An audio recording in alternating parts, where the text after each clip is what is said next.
बिस्मिल्लाहिर्रहमानिर्रहीम। वला बुद्द मिन यौमिन अगर्र मुहज्जलिन यतूलु इस्तिमाई बअदहु लिन्नवादिबी। अगर रोशन को कहते हैं, पीछे भी आ चुका है। इसकी जमा गुर आती है। अल गुर्रुल मुहज्जलीन कहा जाता है बहुत नेक सालेह मुत्तकी लोगों की जमात को, सहाबा को, ताबईन को। अल गुर्रुल मुहज्जलीन, मुहज्जल के माना भी है रोशन और ताबनाक।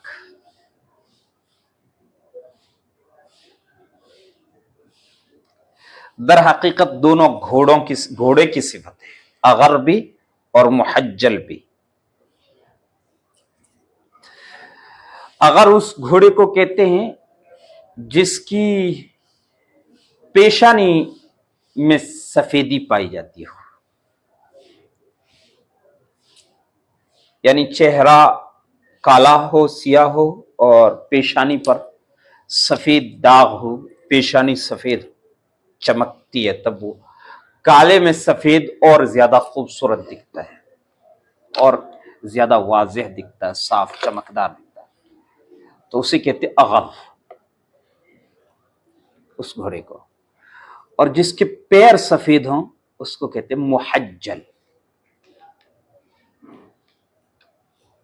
मुहज्जल जिसकी पेशानी भी सफेद हो और पैर भी सफेद हो, तो गोया फिर वो मुकम्मल सफेद है, चमकदार है, ताबनाक है, रोशन। तो दर हकीकत अगर और मुहज्जल उनको कहते हैं फिर हर ताबनाक और रोशन चमकदार चीज के लिए, जो जाहिरी तौर से रोशन और चमकदार हो उसके लिए भी, और मानवी तौर से जो रोशन और चमकदार हो, ताबनाक हो, उसके लिए भी। मानवी तौर से बहुत शरीफ लोगों के लिए, बहुत भले मुत्तकी परहेजगार नेक सालेह लोगों के लिए लफ्ज़ इस्तेमाल किया जाता है। अगर की जमा गुर और मुहज्जल की जमा मुहज्जलून, मुहज्जलीन। अल गुर्रुल मुहज्जलून, अल गुर्रुल मुहज्जलीन। यतूल इस्तिमाई बअदहु लिन्नवादिब, नादिबतुन की जमा नौहा करने वाले औरत को कहते हैं नादिबतुन, जमा नवादिब। एक सफेद और रोशन ताबनाक दिन का होना जरूरी है, जिसके बाद नौहा करने वालियों को मेरा सुनना दराज हो जाए, लंबा हो जाए। मतलब ये कहता है कि ऐसा ताबनाक दिन हो, जंग का दिन, जब मैं लड़ूं इन्हीं घोड़ों पर सवार होकर के, दुश्मन से मेरा मुकाबला हो और दुश्मन को इस तौर से मारूं कि उसके बाद कई दिनों तक दुश्मन के घरों में नौहे की आवाजें सुनता रहूं, नौहा करने वालियों की आवाजें, नौहा करने वालियों का नौहा, रोना, चिल्लाना मुझे सुनाई देता रहे। एक ऐसा दिन होना चाहिए, यानी जंग की तमन्ना करता है कि जंग होनी चाहिए। वला बुद्द मिन यौमिन अगर, ऊपर कहा था ना, ऊपर के शेर में कहा था कि महबूबा मुझे घर में बैठने का हुक्म देती है और मैदान जंग से डराती है, और जिस चीज का वो हुक्म देती है वो मेरे लिए भारी है, और जिस चीज से वो डराती है वो मेरे लिए हल्की है। वो डराती है मैदान जंग में जाने से, और वो मेरे लिए एक हल्की, मेरे लिए खेल की तरह है। और वो हुक्म देती है घर में बैठने का, और वो मेरे लिए बहुत भारी चीज है।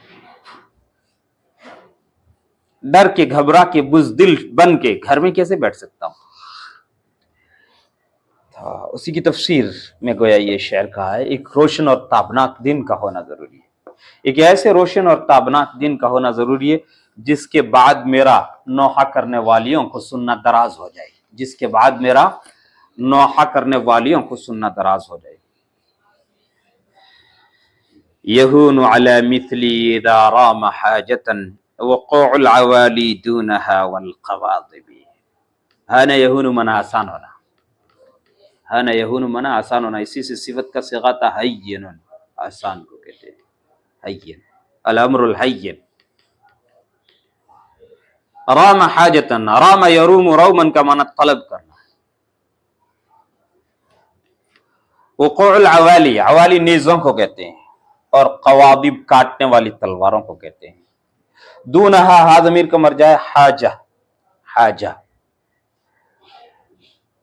मेरे जैसे शख्स पर जब वो किसी हाजत को तलब करता है, उसकी खातिर, दूनहा का तर्जुमा है उस हाजत की खातिर, नेज़ों और काटने वाली तलवारों का सहना आसान हो जाता है। मेरे जैसे पर तलवारों का गिरना, वो का बना गिरना, मेरे जैसे पर तलवारों का गिरना और नेज़ों का गिरना आसान हो जाता है। यानी तलवारों और काटने वाली तलवारों और नेज़ों का सहना आसान हो जाता। कब? जब हम एक हाजत की तलब में हों, यानी एक बड़े मकसद की तलब में हो, तो उस बड़े मकसद की खातिर नेज़ों और तलवारों को बर्दाश्त किया जा सकता है। काश कि मुसलमान मुतनब्बी के इस शेर को समझ जाता। आज का मुसलमान जब एक बड़े मकसद के लिए आप चलते हैं, तो फिर उसकी खातिर आपको नेज़ों का मुकाबला करना पड़ेगा और तलवारों का मुकाबला करना पड़ेगा। और जब सामने मकसद अजीम हो, तब फिर इन सब चीजों को बर्दाश्त किया जा सकता है, इनको सहा जा सकता है। जब मकसद आपके सामने बड़ा होता हो, मुल्क को फतह करना है, मुल्क को आजाद कराना है, मुसलमानों की सरजमीन को दुश्मन के पंजे से आजाद कराना है, ये मकसद कोई छोटा नहीं, बहुत बड़ा मकसद है। मगर तब जब इसको कोई अपना मकसद बना ले, मुतनब्बी कहता है जब हम एक मकसद की खातिर चलेंगे, तो उस मकसद की राह में आने वाली तलवारों और नेज़ों को सहना और बर्दाश्त करना, सीने पर लेना मेरे लिए, मेरे जैसे शख्स के लिए तो आसान हो जाता है।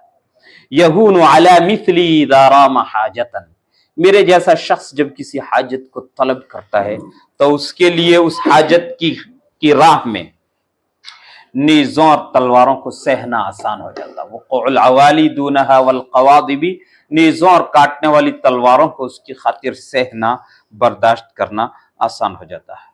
कसीरु हयातिल मर्इ मिस्लु क़लीलिहा यज़ूलु व बाक़ि उम्रिही मिस्लु ज़ाहिबी। कहता उमर का क्या, बंदा मौत से डर कर घबरा कर घर बैठता है या जंग से भागता है, जंग से दूरी अख्तियार करता है। कहता है जिंदगी का क्या, आदमी की ज्यादा जिंदगी भी थोड़ी जिंदगी की तरह ही तो है। थोड़ी जिंदगी 25 साल वाले को मौत आई है, तो 50 साल वाले को भी आएगी तो मौत ही। आखिरकार तो उसकी भी जिंदगी को खत्म होना है। 35 साल वाला मर रहा है, तो 70 साल वाले को भी मरना तो है ही है। और 35 साल की क्या वैल्यू, एक शख्स 35 साल की उम्र में फौत हो रहा है, 40 साल की उम्र में फौत हो रहा है मैदानी जंग में लड़ करके, एक 70 और 80 साल की उम्र में फौत हो रहा है अपने बिस्तर पर, तो फौत उसको भी होना है। ये भी कब्र में गया है, इसको भी कब्र में जाना है, जिंदगी को खत्म होना है। ऐसा नहीं है कि आप मैदान जंग से फरार इख्तियार करके आप हमेशा के लिए बच रहेंगे, ऐसा नहीं है। कसीर हयातिल मरी मिस्लु कलीलिहा, आदमी की ज्यादा उम्र भी थोड़ी उम्र की तरह है, आदमी की लंबी जिंदगी भी मुख्तसर जिंदगी की तरह है। आदमी की लंबी जिंदगी भी मुख्तसर जिंदगी की तरह है। कैसे? यज़ूलु, खत्म हो जाएगी, यज़ूलु यानी वो लंबी उम्र भी खत्म हो जाएगी। व बाक़ी उम्रिही मिस्लु ज़ाहिबी, और जो उम्र बाकी रह गई है वो भी गुजरी हुई की तरह ही है। वह बाक़ी उम्रिही मिस्लु ज़ाहिबी, और जो उम्र बाकी रह गई है वो भी गुजरी हुई की तरह है। गुजरी हुई गुजर गई है, आने वाली भी गुजर कर रहेगी। यानी जिंदगी को बहरहाल खत्म होना है, चाहे वो मैदान जंग में खत्म हो और चाहे बिस्तर पर खत्म हो। खालिद इब्न वलीद की मौत बिस्तर पे आई थी। इस्लाम ने उनसे बड़ा कोई सिपह सालार नहीं देखा, उनसे बड़ा कोई जंगजू नहीं देखा। 100 से ज्यादा जंगें लड़ी इस्लाम में खालिद इब्न वलीद ने।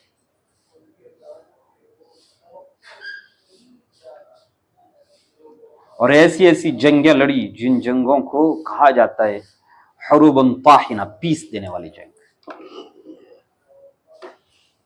हुरूबन दामिया, खूंरेज जंगें जिनमें हजारों लोग मारे गए।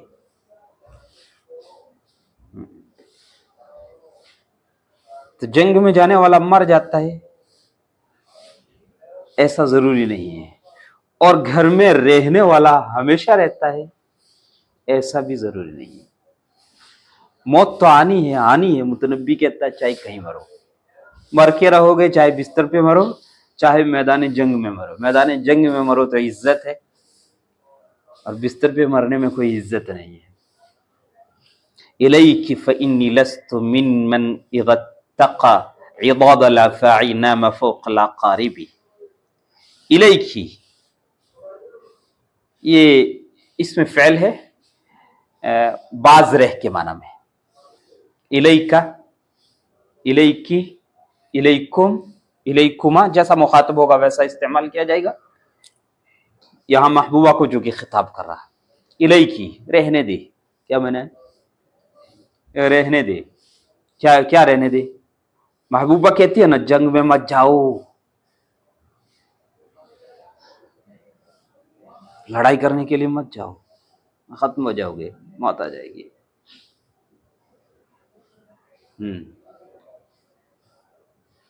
यानी एक तरफ महबूबा का जिक्र और दूसरी तरफ जंग का जिक्र। देखिए कि गोया जंग कितनी अजीज और प्यारी है।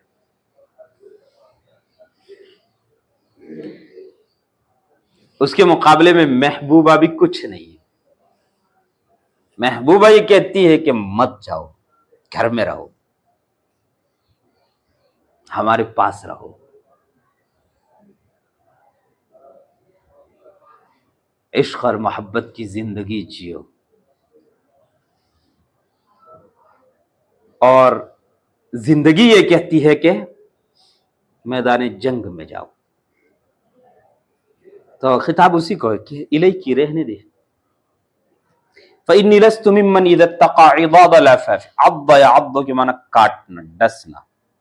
अफ़ाई, अफ़आ की जमा है, सांप को कहते हैं, बड़े सांप को अज़दही को कहते हैं। नाम फ़ौक़ल अक़ारिब, अक़ारिब अक़रब की जमा है।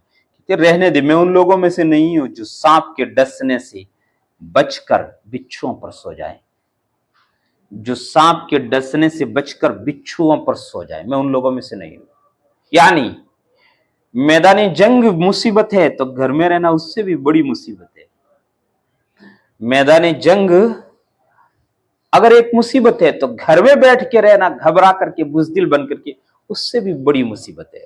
तो मैं वो नहीं हूं कि सांप से डरकर बिच्छुओं पर सो जाऊं। मैं उन लोगों में से नहीं हूं जो सांप से डरकर, सांप के डसने से डर करके बिच्छुओं पर सो जाते हैं। बिच्छू का डंक मारना तो उससे भी ज्यादा खतरनाक है। बिच्छू का डंक मारना, सांप का काटना इतना खतरनाक नहीं होता जितना बिच्छू का डंक खतरनाक होता है। सांप, अगर आप छोटा मोटा सांप काटता है तो उससे कोई फर्क नहीं पड़ता, हल्की फुल्की तकलीफ होती है, अगरचे वो तकलीफ 2-4 दिन तक रहती है, मगर इतनी तेज नहीं होती जितने बिच्छू के डंक पर होती है। फिर सांप और बिच्छू दोनों का, यानी दोनों की कई नस्लें हैं अलग अलग। कुछ बहुत ज्यादा खतरनाक होते हैं तो बिच्छू भी बहुत ज्यादा खतरनाक होते हैं, कुछ बिच्छू भी इतने मोटे एकदम सिया होते, वो अगर डंक मार दे तो आदमी खत्म हो जाता है। तो कहता है एक मुसीबत से बच करके दूसरी मुसीबत को गले लगा लूं, मैं वो हो नहीं। तो घर में बैठना बड़ी मुसीबत है, जंग में जाना मुसीबत है, मगर छोटी मुसीबत है। और बड़े मकसद के लिए छोटी मुसीबतों को गले लगाया जा सकता है। जब बड़ा मकसद पाना हो, इज़ा रामा हाजतन, जब कोई हाजत पेश नजर हो, जब कोई बड़ा मकसद पेश नजर हो, तो फिर वो कौल अवाली दून है वल क़वादिबी, ये सब आसान हो जाता है। अतानी वईदुल अदइया व अन्नहुम अअद्दू लियस्सूदान फी कफर आक़िबी। अतानी वईदुल अदइया व अन्नहुम, अदइया ये दाइयुन की जमा है, मुद्दई को कहते हैं। और यहां खास तौर से अरबी अदब में अदइया और दाइयुन उन लोगों को कहा जाता था जो हजरत अली की औलाद में से नहीं होते और कहते कि हम हजरत अली की औलाद में हैं। मुसलमानों में कई सैयद बने बैठे रहते ना कि हम सैयद हैं, और सैयद होने का मतलब हजरत हुसैन और हजरत अली, हजरत हुसैन हजरत अली की औलाद, हजरत अली की औलाद में से।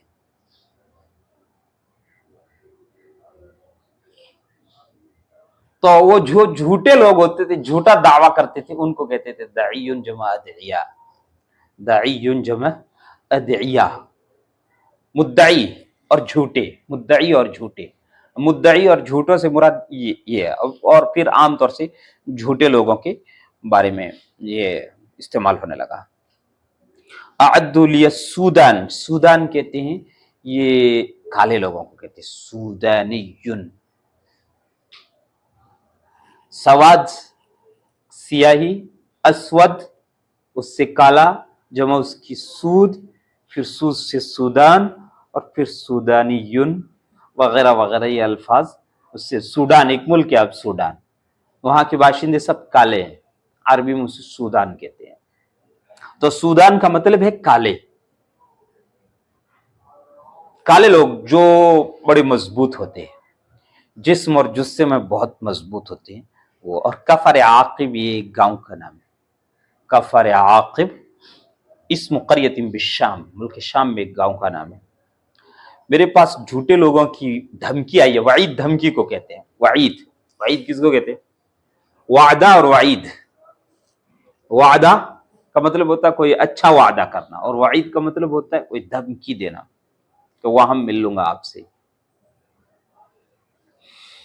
मेरे पास झूठे लोगों की ये वईद आई है कि उन्होंने मेरे लिए कफर आकिब में काले लोगों की फौज तैयार कर रखी है। क्या उन्होंने मेरे लिए कफर आकिब में काले लोगों की फौज तैयार कर रखी है। मेरे पास धमकी आई है कुछ झूठे लोगों की तरफ से। जिन लोगों ने धमकी दी है उनका नाम नहीं लिया, और नाम लिया भी नहीं जाता और लेना भी नहीं चाहता, इसलिए क्या कहा उनको? अल अदइया, अतानी वईदुल अदइया, झूठे लोगों की, जिनको अपने नसब का पता नहीं। हजरत अली की औलाद में से है नहीं, मगर कहते हैं कि हम हजरत अली की औलाद में से हैं, तो उन्हें अपने नसब का भी पता नहीं।